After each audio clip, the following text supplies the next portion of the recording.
Welcome to the Archaeology Café, the 2025-2026 season, all about trails. We're so excited to be here in Archaeology Southwest headquarters. So this is the first time I think we've ever hosted this event here, and we're really glad to invite you into our space and to be seeing all of you here. It's very exciting. And then also our Zoom friends, we're very excited for everyone on Zoom. So thank you for being patient with us as we get the evening started. I'm gonna turn it over to Aaron Wright, and he is next month's presenter, and he's gonna say a special message about one of our sponsors. So we are so excited you're here. Thank you so much, and I hope you enjoy the presentation. Here you go, Aaron. Good evening, good evening. Welcome everyone, especially the folks in Zoom land who aren't here with us tonight. This is our 18th season of Archaeology Café. Can you imagine that? It's just such a really amazing anniversary. This season, we want to really acknowledge the support of the Smith Family Trust, who's helping make this event possible, as well as many previous seasons of the cafe. Now, the Smith family, for over a decade, the Smith family, Gene, Eldon, and Jay, have contributed immensely to Archaeology Southwest and our mission, including participating in the research and supporting especially our site and landscape preservation program. And so unfortunately we lost Eldon a few years ago, and it's with sadness that I report that we also recently lost Gene. And so in respect to that news, these events, I ask that we really use this event to honor and celebrate Gene and Eldon and their contribution to preservation archaeology. And so with that, I'm going to pass it over to our CEO and president, Mr. Steve Nash.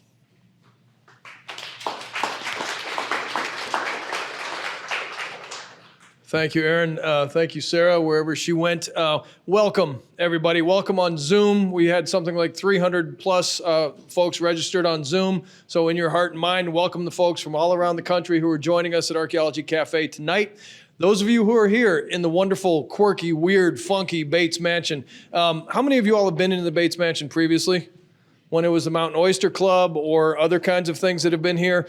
This complex has been around for a very long time, and you can see that in all the love-worn spots of this place, the decaying spots. This is, it's a cool building, and it's a challenge for us, and I couldn't think of a better place to host Archaeology Café because this represents, it's a metaphor for what Archaeology Southwest is and does so well. In this series this year, and thank you to the Smith family again for their sponsorship, we're going to be highlighting mostly speakers from Archaeology Southwest, the researchers that are on our staff. I'd be remiss if I didn't mention, however, BMO Bank. So Christy, who has no last name over here because she works at a bank, and I'm not going to let you know, but Christy from BMO Bank, thank you for your support for this series. BMO Bank has been a great supporter over the years, so please give her a hand real quick.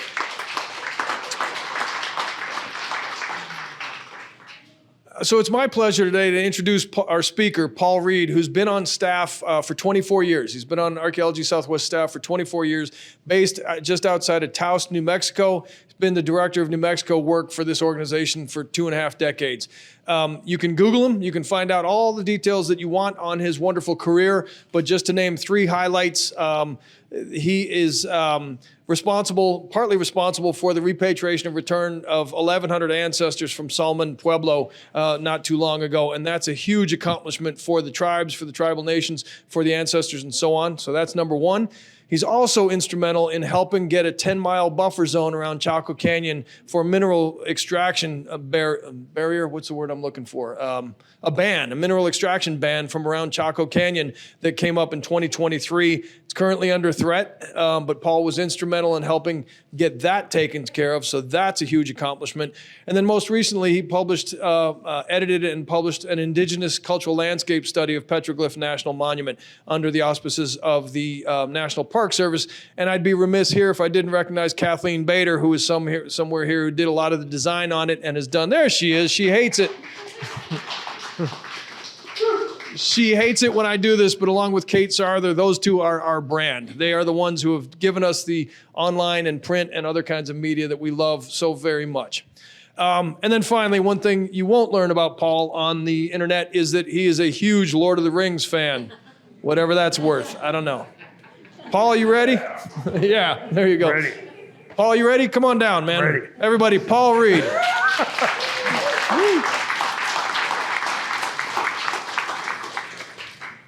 All right, folks, thanks for coming. I'm just going to talk about Lord of the Rings. This is just a smokescreen, all right? No, thank you so much for coming out. I've been fortunate to do, 5, 6, 7 of these over the years. So, but as Aaron said, never one. Steve said, never one in this room. So thanks for coming. And let's have some fun tonight. Okay, so you guys know us, of course, but we are kind of in the process here of reworking our mission statement. So basically, we've worked to identify, understand, and protect people's stories in and on the land. We call this preservation archaeology. Of course, Bill Doley, our founder, defined this for us 4 decades ago. We have a holistic approach with a proven toolkit: investigation, collaboration, preservation, education. And through all the programs that we do, we are trying to deepen our relationships with tribal and community partners, and we are aiming to share, restore, and steward the places and stories that connect us to the human past. You all are part of that. Anyone who's ever given us $5, $10, you're part of that. So thank you very much. What I want to talk to you about tonight is an amazing landscape. How many folks here have been to Malpais National Monument? Nice. That's a pretty good percentage. The rest of you, what have you been doing with your lives? I do this when I give talks on Chaco, of course, right? Want to guess what percentage of arms go up? Yeah, it's about 99. So I'm really not going to shame you for not going out here, but please try to do it. It's an amazing landscape. It's on the way from Tucson north to anywhere in New Mexico or Colorado. So stop off, take a look.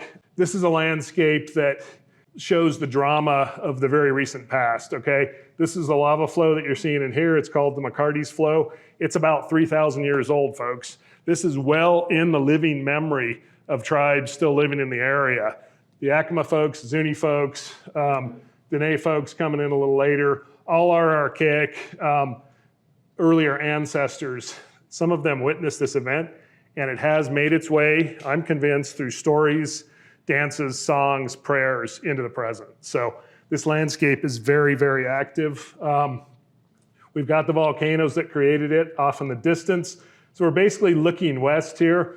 If we go down to the south, there are a number of more prominent volcanoes that created 5 different eruptive episodes. Okay, I told you the most recent one is about 3,000 years, but there's 4 previous ones starting about 145,000 years ago, all the way up until 3,000 years. So multiple episodes of lava. If you go out there to work on the lava, you have to buy, guess what?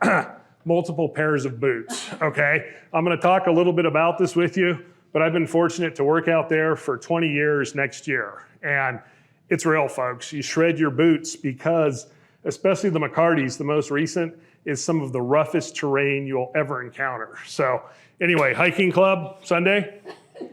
We're going, Ben, you leading it? Okay, we're gonna go out there.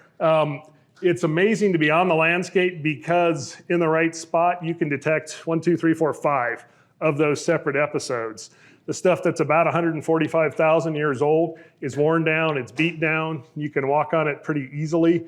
The second most oldest, the third, the fourth, coming up to the present, increasingly rougher through time. So definitely well worth it. But giving you this background so you will understand why trails are so important in the Malpais, okay? Keep that in your heads. More spectacular shots. How many of you have seen Mount Taylor? This is not the highest peak in New Mexico, but it's one of the highest. It's over 11,000 feet. The Yakima folks call this Kawishtima. My Yakima friends are hopefully gonna call in and say, no, you said it wrong, buddy, okay?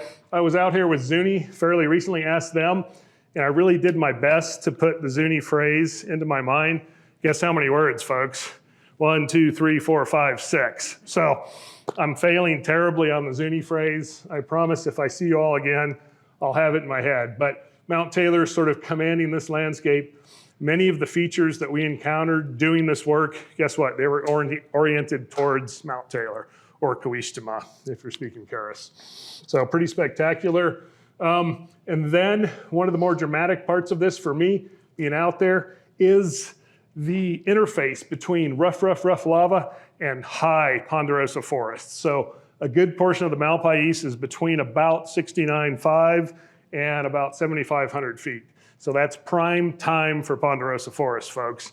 And it turns out the ponderosa love lava. So except for the roughest part of the McCartys that I showed you with that ridge, the ponderosa has colonized all the way through this. So slowly breaking up the lava and doing its thing, but creating all these pockets for people to live, people to collect different minerals and plants, and basically to do the different types of indigenous living that we see out on this landscape.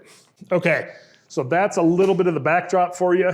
Lava intersection with ponderosa forest, setting the stage for what we are learning. Oh, also, occasionally we get these visitors. I've actually seen more snakes at Chaco and Chacoan sites than out here in Malpais, but every single year I've been out there, a couple of the lovely western diamondbacks. So, you know, keep you on your toes. You're walking across rough terrain, trying really hard not to turn an ankle, not to rip your brand new boots, not to fall and tear your wonderful Duluth Trading Company $150 pants, right, Kate, with all the pockets, and then there's a rattlesnake. So anyway, keep your wits about you.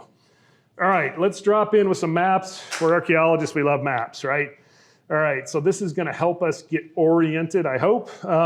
Four corners where the four modern states anyway come together, many of the national parks. I'm gonna admit a little bit of Chacoan bias, folks. I'm not gonna say the word Chaco tremendously many times tonight, but it is highlighted in red, and I didn't quite update my map, but here's our Malpais National Monument down at the bottom, okay?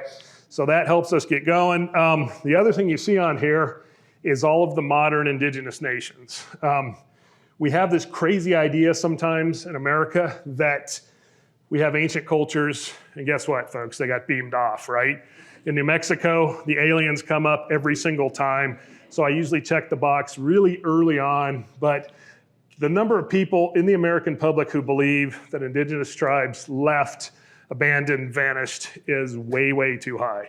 So this is one of the things that all my public talks, all my tours, I'm constantly pushing against this and saying the indigenous nations are all around all of the places we care about in the Four Corners. They're still here, folks. They are the descendants of these amazing places. So let's always keep them in mind, not forget them. Don't call Chaco an ancient vanished civilization. That is not what it is. It's not Newgrange, it's not Stonehenge. It is an indigenous place that has strong connections for all of the living indigenous people, the Pueblo people of New Mexico, Arizona, and Texas. So let's keep that in mind. Okay, that's the main rant. I'll try and be nice from here on out. Let's keep it in mind. All right, let's drop in on the map. So this is an amazing place. El Malpais National Monument, about 114,000 acres, all right? Designated 1987 from mostly Cibola Forest lands. There's also BLM lands in the El Malpais National Conservation Area that surround it. So it's a pretty nice chunk of land with the park, the BLM lands, some Cibola Forest, probably about 300,000 acres. And it is nestled in between the Acoma Reservation to the east, Rama Navajo to the west, and then the Zuni Reservation, which is a little bit off our screen here. So really in the center of what we would call Indian country today. And again, visit. Okay, so why am I here talking to you about this? Let me give you a short history. So a series of projects since 2006. We've surveyed, I figured, about 8,000 acres, which is a nice little chunk. We probably recorded more than 300 sites through time at this place. Some very interesting findings that I'll throw out for you here. We've got an interesting interface between people who built with lava rock. Believe it or not, lava can be shaped and used as stone. We also have sandstone builders that kind of intersected in this Elma landscape. That's a little hint for a different talk I might give at some point. What this tells me is that we've got intersecting cultural groups coming into this amazing landscape at Malpais. Some folks from the north who are probably affiliated with Chaco, some folks from the east, some folks from the south in the area that we somewhat unfortunately call Muguillon because it's basically Pueblo for much of its history. These groups are coming together, they're doing different things with architecture, okay? Next thing, big project in 2010. So 15 years ago now, we started a project I'm going to talk to you about to set up some of this trail, interesting discussion of the trail research at a big site called Las Ventanas or Candelaria. And we did then what we called the Las Ventanas Community Landscape Project. We also did a big boundary survey for Malpais 2019 to 2023. And we're currently working with Elma staff on a cultural landscape report for the park. And this one I particularly like because we're going to be working with as many of the 17 tribes who are associated with this national monument. We just finished a project, as Steve said, put out a 300-page report, which my colleague Aaron Wright was instrumental in helping. I want to call out Aaron, an anthropologist named Kurt Anschwitz, some of you may know, landscape person named Leah Greaser. So for that project, we worked with about 15 tribes at Petroglyph. We're intending to do a similar thing in Malpais. And the idea for this, folks, is to get tribes into the room and say, here's what this national park, this national monument wants to do to manage their lands better. And unlike the past, the National Park Service is actually going to ask the descendant communities, the Pueblos and tribes, how would you like us to do these different things? So this, to my mind, is a radically different way of managing national parks. And it's not happening everywhere in the country. I've been fortunate now to work with about 3 or 4 parks and monuments in New Mexico primarily where they're actually doing this. So to my mind, that's huge. We're gonna keep doing that. Just calling out some of my partners here over the years, archaeologist Jim Kendrick, many of you may know, Steve Bauman, a Tucsonite who unfortunately is out of town. Steve couldn't be here, and then Claire Norton, who is the current Elma branch chief and archaeologist that we're working with on that cultural landscape report. Okay, so what were we doing 15 years ago? We went out to a community, and I'm going to show you some slides, give you a little orientation for this, known as Las Ventanas or Candelaria, after the family who had protected the site for many, many decades to better understand this ancient Puebloan community.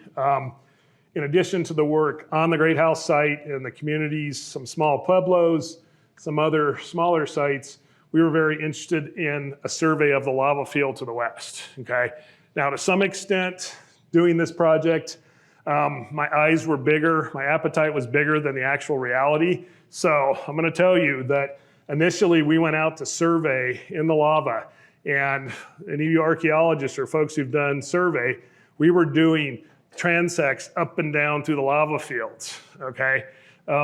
And this is with variation in the lava from 100 to about 150 feet. Anybody want to guess how many days we did that? 2 days.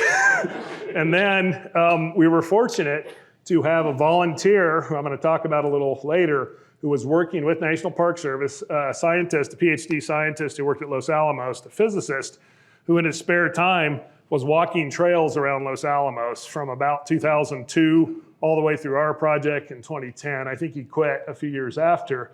His name was Michael Kane. He had GPS coordinates.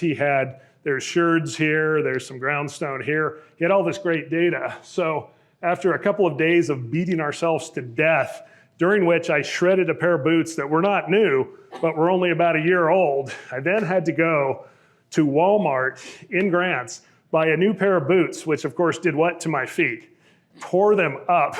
So then I had to find a better store and buy some padded socks. So that was, I'm actually reliving that trauma now. That was not a whole lot of fun. But Michael was like, how come you guys just don't walk the trails that I helped to find? Like, wow, that's a hell of an idea. So we shifted strategy with Steve Bauman and Jim Kendrick's blessing from Malpais National Park Monument. We started walking the trails that Michael had defined. And that, folks, was a much more productive use of our time, oddly enough. I still had it in my head that if we were set to survey, we optimistically said 1,000 acres. That's a lot of territory, folks. You could do that with the right crew in what, 4-6 weeks, depending if it's flat. We had 2 weeks. So anyway, we shifted strategy, and we were fortunate to document parts of about 13 major trail systems.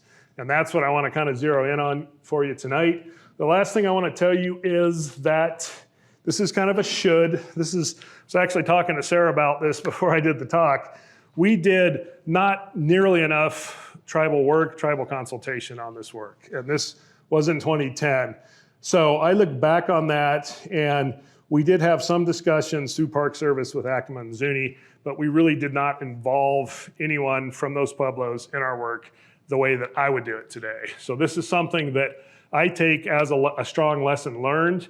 If I was going to redesign this project today, I would do outreach with at least Zuni, Acoma, Hopi, Navajo, Laguna, and many of the other tribes who are interested and try and design a project around that kind of work. So this for me is really a good illustration of how our field is evolving, specifically with the way this organization has done work. I'm looking at Aaron's done a lot of collaborative work. Other folks in the room have done that as well. So that's something I would do, and I would redesign a little differently. So I don't look at that with terrible shame or regret, but I do think about opportunities lost. One of the things I've been fortunate to do over the last, really right after this project finished, was work much more closely with all the Pueblo groups, as Stephen mentioned, around Chaco with our 10-mile effort. So I think there's definitely hope to do some additional work. Okay, the Las Ventanas Great House. I am still at my heart in some ways a Chacoan archaeologist. I have to throw out a few things for you here to set the stage. This is an amazing site. It's about 70 miles, 112 kilometers south of Chaco. It's on what we used to think was the periphery of the Chaco world. We now know the Chaco world goes a lot further south. Andrew Duff, in fact, just published an article in Kiva talking about some really interesting great house sites much further south. This is a 2-story site with maybe 90 rooms, prime time Chaco occupation, a very interesting Kiva that dated later. Good Chaco-style core veneer, but then also, this is the part that really fascinates me. The Kiva had a double wall. It had sandstone, it had lava in the same structure. Now, I suggested to you earlier in the talk that I felt like those were coding perhaps different groups. Maybe the sandstone building people were coming in, the lava rock people were adapted through some time in Malpais. In this one Kiva that apparently dates in the 1260s, we have both. So very interesting coming together. That is one of the things that we understand, I think, about Chaco, and any of you who have spent time there or thought about it. Chaco was a very multi-ethnic, multi-social group community. So interesting hints of that to the south. Okay, so let's roll then from that discussion into a discussion of Malpais National Monument trails. And I'm talking not about modern trails, although some of the older trails have been adapted, but really just the ancient trail system. My best, very rough ballpark estimate, more than 1,000 kilometers, folks, okay? That's about 600 and something, right? 620 something miles. So, and that might even be low. So many, many, many trails. And this is kind of a puzzler. I set this up for you, showing you slides of rough terrain, talking about boots, talking about blisters, all very real things. So why are there so many trails? Not gonna answer yet. Okay, so we did this study, the Las Ventanas community study. We documented about 20 kilometers right on the edge of that. So that's 1/50th of the guesstimate, right? And the Park Service, to their credit, had studied prior to this probably 200 kilometers of trails to some extent. So there's some knowledge that we have on this, but we're fractional, folks. We're hardly getting up there. Okay, Michael Kane, the Los Alamos National Lab scientist, who kind of bailed us out, me personally, for sure. So we got out, we started walking trails. What makes a trail a trail? Well, it's pretty obvious in a lot of places, right? You walk, it develops, you move rocks. In the Malpais, you do different things. You clear rocks, okay? You build tall rock cairns, stacks of rocks that can be seen. They're intervisible. So this landscape is varied, it's rough, and what you basically need to do is to build a cairn, just like in the parks, the Park Service do. And I realize, before someone points it out, rock stacking, cairn building is a scourge on our public lands, right? It is. You guys know the Facebook sites if you're into that, or Instagram, or wherever they are.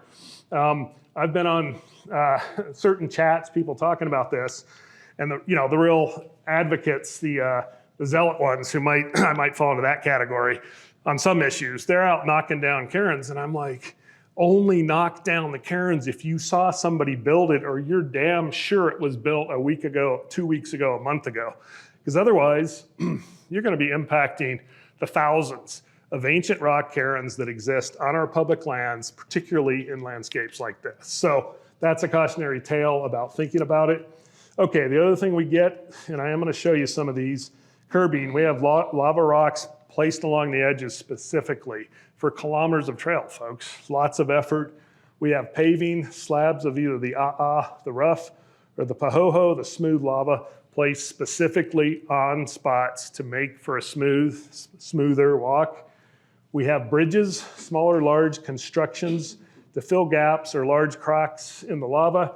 And we have trailside features, including collapsed lava tubes. We have small caves with artifacts, and we have carefully placed artifacts at different points along there. So thinking that the lava is, that you cannot penetrate it easily, that it is not important to folks, and that there's no reason to go in there, all those things, absolutely wrong. Okay, so this is a very preliminary map that we started to put together.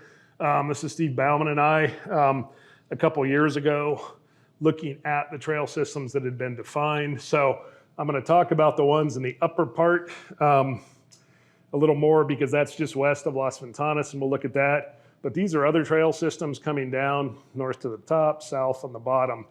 So this is some small piece of those 1,000+ kilometers of trails across this landscape. And I'm not going to tell you that I think the Las Ventanas and the Malpais landscape is that unusual. I think we've got these probably, or we had them in many, many places in the Southwest, many, many places in the West.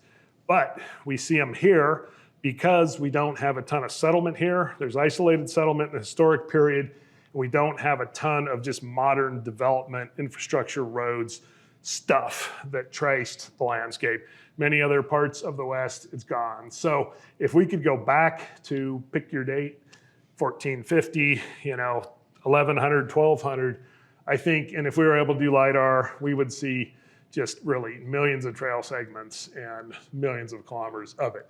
So what we're getting here in the Malpais National Monument, I think, is a really special slice of a landscape that has, largely because of how rough it is and how rough it became, survived into the present and allowed us to study it. Okay, so let's look at more specifics then on the area just west of Las Ventanas. So in my map on the right, the solid red blob is the Great House community there, some of the smaller sites. This is an aerial photo that really maps the lava well for you. It's mapped with a specific hatch pattern, but you can see the lava comes right up to the edge of where the Las Ventanas community was built. By the way, Acoma is just right off our map here. The Acoma boundary is across the highway, New Mexico 117. So Acoma considers this a very special sacred landscape. And honestly, is thinking about the ethnographic side of it, it's something that they, depending upon different opinions, different folks there, they might not even be that interested in exploring that with us. And of course, we have learned as anthropologists and archaeologists working with indigenous groups, if you ask a group if they're interested in exploring a topic and they're not, then you step away and you do something else. So myself, I don't do a whole lot of research, and I never really have, into the things that a lot of archaeologists are very interested in, ritual, ceremony, and the like, because talking to mostly Pueblo people, myself, over a few decades, those are very sensitive topics, and we just have to be smart about how we approach them. If we're gonna talk about them, then let's do a collaborative project and pull people into that early on.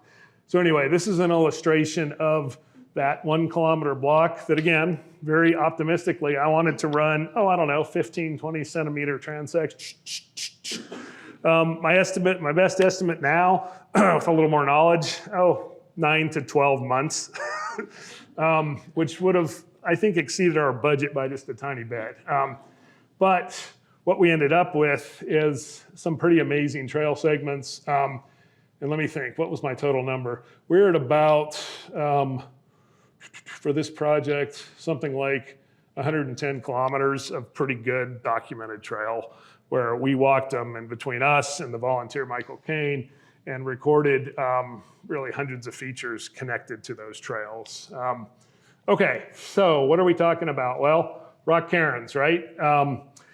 We have different forms that these take, and typically in different national parks, monuments, public lands, they're not very tall. Because of the way lava rock stacks and is stackable, we get super high ones. So this again helps with that issue I talked about intervisibility and basically being able to find your way through this landscape because you have built a series of these intervisible cairns. And I've had people say to me, well, how do you know that people just aren't going out there for the hell of it? I'm like, well, let's go out for some just for the hell of it hiking. Maybe wear your sandals, especially if you're from Tucson, even with the best pair of boots. I don't think this landscape has been visited by a ton of visitors. I certainly couldn't give you a number, but there's not a lot of people. Some of them are as tall as me, okay? So I got to throw in at least one picture myself, sorry. Okay, so what else are we seeing? I talked about bridges, right? So this is a crack in the lava. This is a bridge that may not look really great here. We counted up just on the surface about 25 rocks. It goes down about 3 feet. So this is something like 100 plus rocks. This is one of the minor ones. So this is an investment in a bridge. This is Jim Marsh, who actually is a Tucson area archaeologist. A couple of you in the audience might know. Jim's standing on a substantial bridge that runs along a trail and again fills a gap that had, a pretty significant gap. And this is the interesting thing about it, and I don't have an illustration of this. We found bridges in areas where the crack was about maybe 6 inches. And you're like, okay, couldn't somebody easily step over that? And so that's one of the things that got me thinking about the construction of these trails with all these features. Another one, there's another picture of me, with a bridge filled in with a big crack here. And look, you could hop from here to here. So why are these being filled in so carefully so you can walk without maybe paying a whole lot of attention to what you're doing?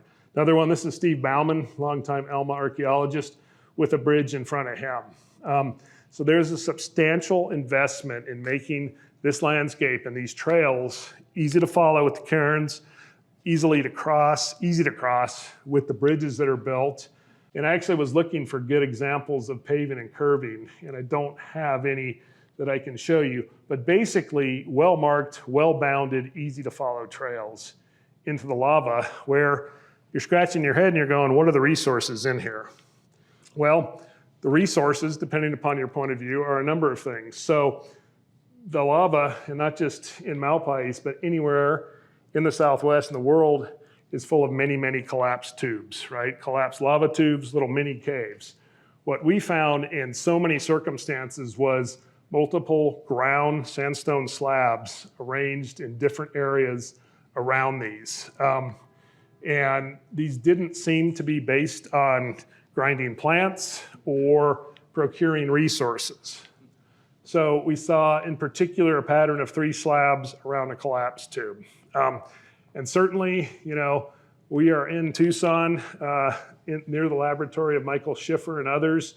You can certainly talk about post-depositional cultural transformations. So if someone is getting out there after the indigenous inhabitants left these slabs and moving them around, it certainly could have happened. Again, based on the inaccessibility of this terrain, I don't think that probably happened. So I'm not going to tell you this was set here by a person 1,000 years ago and nobody's moved it. We found so many of these folks, sandstone slabs arranged around specific areas, portals, if you will, into the underworld. And again, there's definitely ritual considerations there. We found numerous hole pots. This is a fragment of one that cracked at some point in the past, but there are numerous hole pots cached at different points around this landscape. There are many sources of ice in the Malpais. The ice caves, the famous ice caves of New Mexico, is a private tract of about a section, 160 plus acres, that's surrounded by Malpais National Monument. You go down in there, if you do the tour, you descend 100 feet into a very deep cave, and there's ice year round. I think, what was the last count? The Malpais archaeologist, Claire, told me there is 100 ice caves that could be accessed if you knew where they were around Malpais. So the ice was definitely a resource that people were going after to find. We didn't find any deep caves of that type when we were doing our work in this particular slice of the landscape, but definitely something that might draw people in. Okay, back to this map again. So we have this pattern with the trails going southeast, in this case to northwest. So my assumption when Michael Kane, again, the LANL physicist, talking about this, I said, well, how far did you go? He went 12 kilometers on one of these that got us way beyond the territory that we were going to be surveying and looking at. And he said he eventually made it across to the Zuni side, but incredibly rough terrain. That was one of the trails. If you look at the patterning of these, they are pretty consistently southeast to northwest. So what is going on? But this one I can tell you we followed out, and that does look like a good termination. This one I had doubts about. The others you can see sort of hit the edge of our survey boundary. So they may go further. So I started to really ponder this and think about it. Were these trails designed to go across the lava? If so, why do you need so many? You know, this is about a 1,000-kilometer block or so. Sorry, about a 10-kilometer block. So these trails are going in and out. Why isn't there a single trail that we could have seen and followed all the way across? So you asked that question, and boom. So we got out and we were documenting these. All these little individual numbers, which you don't have to pay a lot of attention to. These are individual cairns, bridges, curbing, paving, ceramic deposits, groundstone deposits, slab deposits. So there was a substantial amount of work, again, going into these trails to get folks from a point off the lava into the lava where we were working. So again, thinking about traversing and actually figuring out how you get across this terrain. Well, the Zuni-Yakima Trail, if you're from Yakima, it's the Yakima-Zuni Trail. So I will say that. Officially on the website for Malpais, it's Zuni-Yakima. It's a current MPS trail. It goes from, I said east to west, it's southeast to northwest, and it is a distance of 7.5 miles. And it's actually a really good trail. So the terrain is rough. You don't want to do this in the summer unless you're really hardcore. So 7.5 miles, about 12 kilometers. The NPS developed it, but they mapped onto an ancient trail that has remains as early sherds and other things as Pueblo 1, so 750, potentially even earlier. There's also a number of Pueblos that exist right off the trail. One of the most beautiful lava rock Pueblos is at an undisclosed location a ways into this landscape. So this is the best known trail, but it certainly isn't the only known trail in knowledge, right? In the archive that gets across the lava field. The one thing I realized I don't have for you, the Zuni-Yakima Trail is off this map, so really just right off the edge of it. So it's within walking distance of where we did our substantial amount of work. So if you have the Zuni-Yakima Trail crossing this landscape, you know, roughly, I think it was 3 to 4 kilometers south, why do you need this network of trails? A very good question. So what that did for me was to take me out of the thinking of trails take us from point A to point B, right? So I think it's fair to say that that kind of an orientation is pretty much from start to finish. It's very goal-oriented, and it's not very process focused. So, and I know for myself in the training that I've had, my personality is very goal-oriented. If I'm doing something, I want to know why I'm doing it. I want to go from A to B to C. It may not be linear, but I had to step out of that and think about process. So why would people want to get into the lava, but not necessarily get out of the lava rapidly? Well, that immediately took me to a resource-based discussion. What resources do you have in the lava? Well, you have resources. You have water, you have the ice. We talked about that. You probably have game that finds different spots in the lava attractive that you could go in and hunt. So perhaps you want trails for that reason. I also feel strongly that The lava is a resource, it is a sacred resource, and it's a point that is a very important spot on the landscape and has been from the time it came out of the volcanoes and spread across. So I think it's a very important ritual and ceremonial resource. For Native folks, I have heard that from my Pueblo friends. Again, as I said at the outset, I haven't explored that. Wouldn't do that unless I felt like that was a topic that the people that I work with commonly really wanted to explore. But I came to the conclusion 15 years ago that the development of this trail system was largely about not getting through or around or over the lava, but getting into it to do things. And that was based, again, on the density of resources in there, the ceramics that were found, all the ground slabs, and all the things that suggest that people were using that lava itself, the lava field, as its own resource. Okay, so here's what I've tried to tell you. Elma contains 1,000 kilometers at least of these trails. We've barely begun to document them. It is very labor intensive. It's something that would be, to my mind, a very worthy project to continue.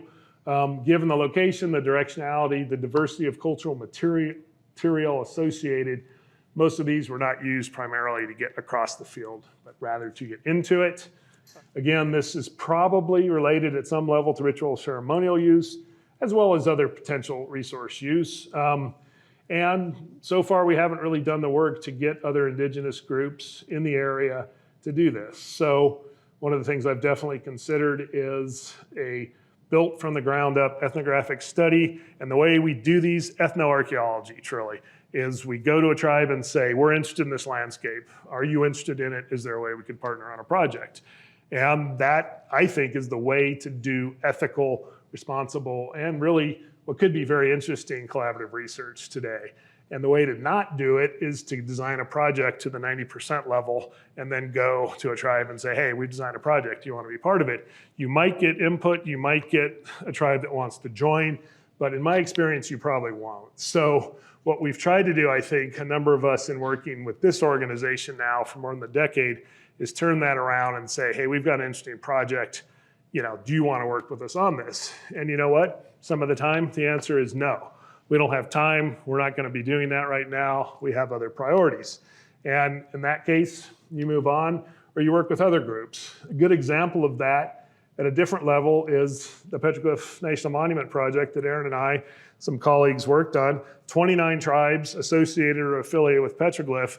We ended up with a working group with about 12 tribes, so a little over a third, who were interested enough to come to meetings every year for 3 years, to go out into the field a dozen different times and go tour places we thought were significant, places they thought were significant. And that wasn't about getting tribes out and then trying to mine them for ethnographic info or doing a stealth project. It was about, this is a national monument. We're trying to help the Park Service manage it. What are your concerns with this site? One of the victories from that project that I want to talk to you about, there was a special feature at a site called Boca Negra Mesa in Albuquerque on the edge of Petroglyph National Monument with a neighborhood right downstream from it. Tourists going up there had impacted this feature through time. There were rocks strewn everywhere. At one of our meetings, the park said, hey, we've got you in the room. How would you fix this problem? So groups were like, well, there's different issues. We're not sure we can put them back.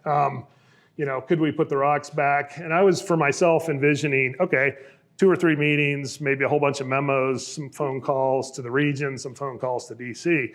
Well, during the meeting in the room, Octavius Ottawa, who many of you know from Zuni, said, I think we could take a little more direct action, potentially. We get out in the field. So Nancy Hendricks, the superintendent, says, well, we're here. You're looking at it. The feature was about half of this room. Here's an arc of rock. Here's a bunch of scattered rock. What should we do? Octavius says, let's put it back. And I'm thinking, okay, yep, write the memo, make the phone calls. And he's like, no, let's put it back right now. And so I saw a Park Service person be incredibly flexible, folks, and say, so she looked at her archaeologist, a guy named Nick, who's a great dude, and she's like, Nick, what would you do?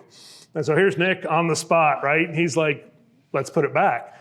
So with that group, there was about 12 tribal reps, archaeologists, some other folks standing around. I didn't participate. I felt like the tribe should do it. But they rebuilt this feature, and we had thought about, well, what do the historic photographs look like? What's this? What's that? And Octavius, who I'm proud to count as my colleague and friend, was like, no, let's just do this. This is okay. This is mitigation for the damage to this feature. We don't have to study it. We don't have to write 6 memos. Let's just do it. Well, seriously, anybody who's worked with any federal agency, like, come on. So, and Nancy, to her credit, was very flexible. She said, good, let's do it. So you know what, folks? 30 minutes later, it was done. We documented it to the extent we were going to. We walked away. And because of Octavius and the other Indigenous leaders there, we solved the problem. That was tremendous for me. I'm like, okay, yeah, I could retire tomorrow. You coming with me, Aaron? Nah, you got stuff to do. That was pretty amazing. So that's what you want to do. You want to involve the tribes, give them decision-making power, get the hell out of the way in certain cases, and make some good decisions. Okay, I think I've ranted far too much. I'm going to stop talking. Thank you.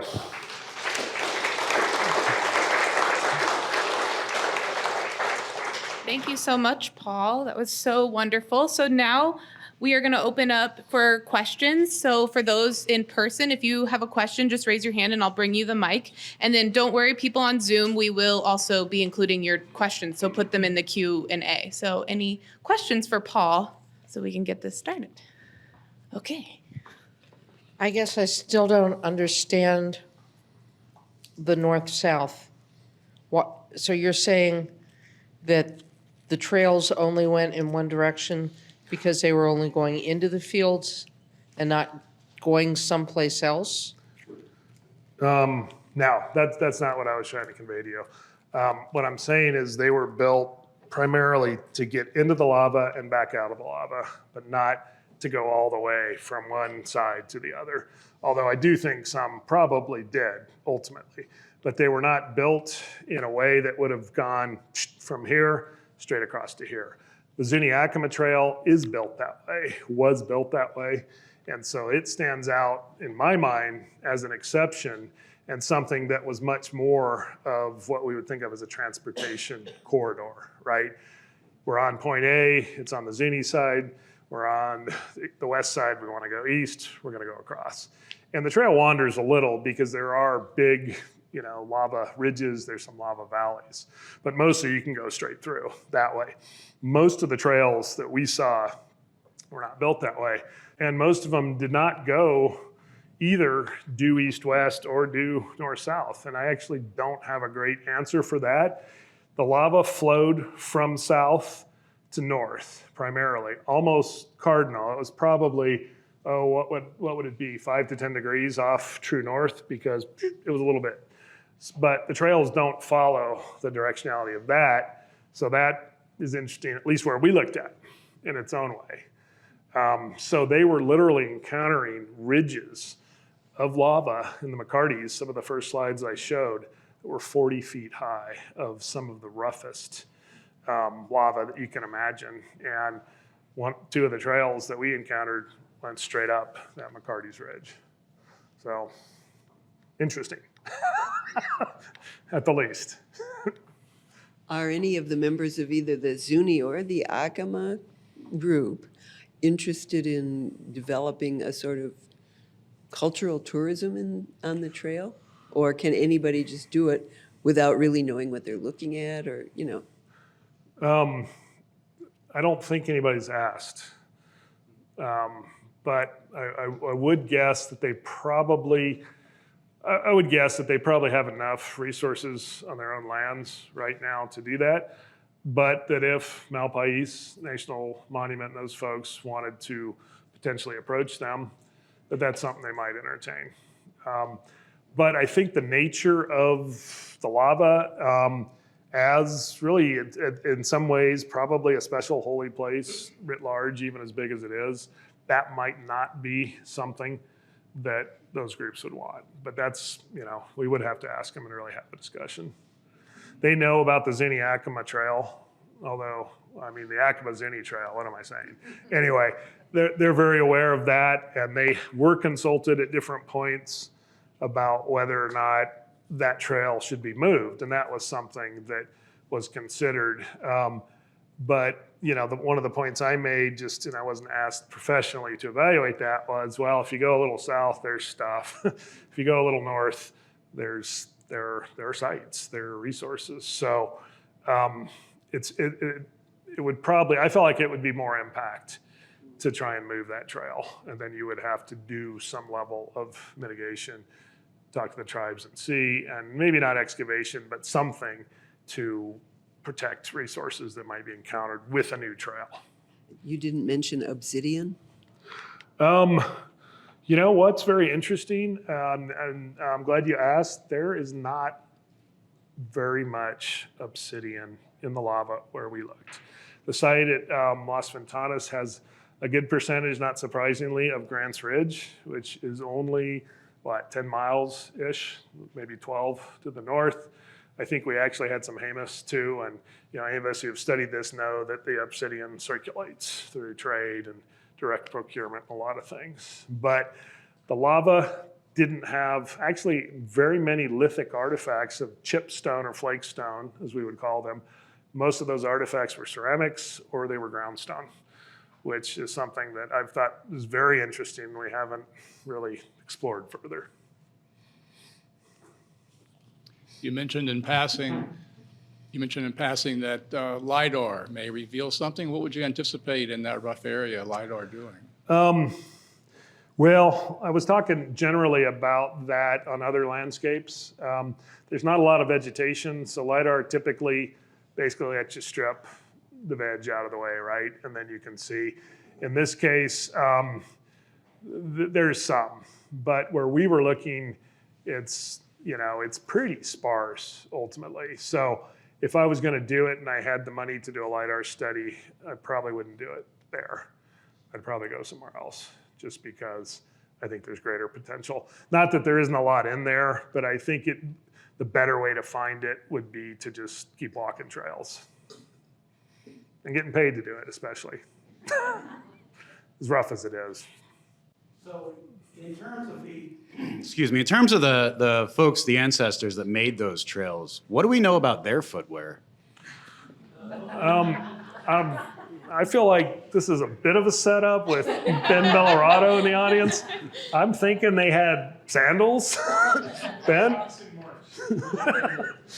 And this is outside my realm of expertise, so they probably shredded some sandals, I would think, like a lot. But I think in part, good question actually, Ari, because that's part of making the trails easier to walk is because their footwear was not adapted to walking through lava by and large. I mean, whose is, right? So I think part of the investment was to make those trails easy to find, easy to walk, and certainly has implications for, what they were wearing on their feet. And they probably wore out a whole lot of sandals. Anyone who decided to go in there or perhaps was assigned for different reasons to do that. I was just wondering, you were talking about just the immense amount of labor that went into making those trails, like the bridges and stuff. And you mentioned a little bit about the time span, like the earliest components you found were like Pueblo 1 and then used up until last week, yesterday maybe. But when did the majority of those trails, do you think, get built? And then how much effort, how immense was that effort? I think to answer the second question first, a lot of effort to do that, Ben, and effort that we would look at and go, why would you fill this little tiny crack? So things that I don't think if we have efficiency models and expediency models don't work. And that's for me why it gets bounced into a different realm. This mattered very much to them. I think that a lot of it is that primetime Chaco period. A lot of the ceramics we saw were things like Reserve, some Escovada, black on white. These are types that are in from the mid 1000s to maybe as late as the early 12s, but a lot really 1000 to 1150. So that seems to be a lot of the effort. That is when most of Las Ventanas's occupation is 1075 to about 1125. Despite the very interesting late dates from that Kiva, which by the way, I didn't say this, it was on the slide, no surface indications of a post 1125 or 1130 occupation. But some groups came in and they rehabilitated Akiva and had maybe added the lava to the sandstone. We're not even sure of that building sequence, but really interesting stuff.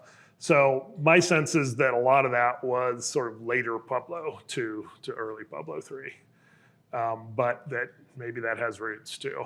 We didn't find archaic projectile points. We found no projectile points. We found very little lithic material of any kind, again, back to the material culture question. So that to me is a big mystery.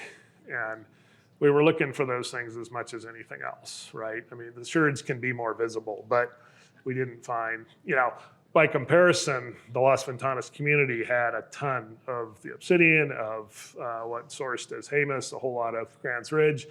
And there's an archaic base camp that was not recorded during the Park Service survey that Kellum, our friend and colleague Kellum Throgmorton, wandered up to this ridge one time and he comes back, he's like, there's a huge archaic base camp, dozens of hearths, roasting pits, ground stone, small basin metates, one-hand monos, all the things you would expect. So that community is definitely a lot older than Las Ventanas. We don't know about those connections. That was the best dates on that, like 3,000 to 2,500. So just right after that lava flowed, that little camp got built. So very interesting. We have a few questions in the Zoom chat. A few people asked about petroglyphs and imagery. Are the trails marked by any petroglyphs, or do you see anything that mentions or stories about the lava flows? The lava is about the worst possible canvas for rock imagery. Like, it's absolutely terrible because it's a bumpy surface. It's nice and dark, so you could do things. You could maybe, like turn things over, but we found nothing that looked like rock imagery anywhere in the lava. But on the sandstone bluffs right below Las Ventanas, a whole bunch of very interesting Pueblo figures, ducks, some anthropomorphic figures, water symbols. So what I would say is fairly, typical is a terrible word, but not surprising Pueblo rock imagery is what I would say. We have another question. How has the Trump administration affected your current research at El Malpais? This has been a long year. I'm going to tell you, I think this is the 4th or 5th talk that I've given of some sort, and I usually begin by saying we must resist the poison slowly and not so slowly spreading from DC. So I'll say it now, resist the poison. For whatever reason, I really got in the groove to talk about this project. The federal cuts and the destruction of our government is going to impact everything that I personally care about and almost everything in the cultural resource realm. So I can't really say it any more strongly than that. I'll ask one more question from the Zoom, and then we'll see if there's any more in person. Someone asked, so if the trails in the lava field were to access resources, what were the resources? What was of value to the people? Well, I mentioned that there's ice and there's probably game and there's plants, but the main resource was the lava, in my opinion, and just getting into that landscape and going through different practices. Great. Do we have any last minute burning questions? Great. I really appreciate you, Paul. Thank you so much for such a lovely cafe.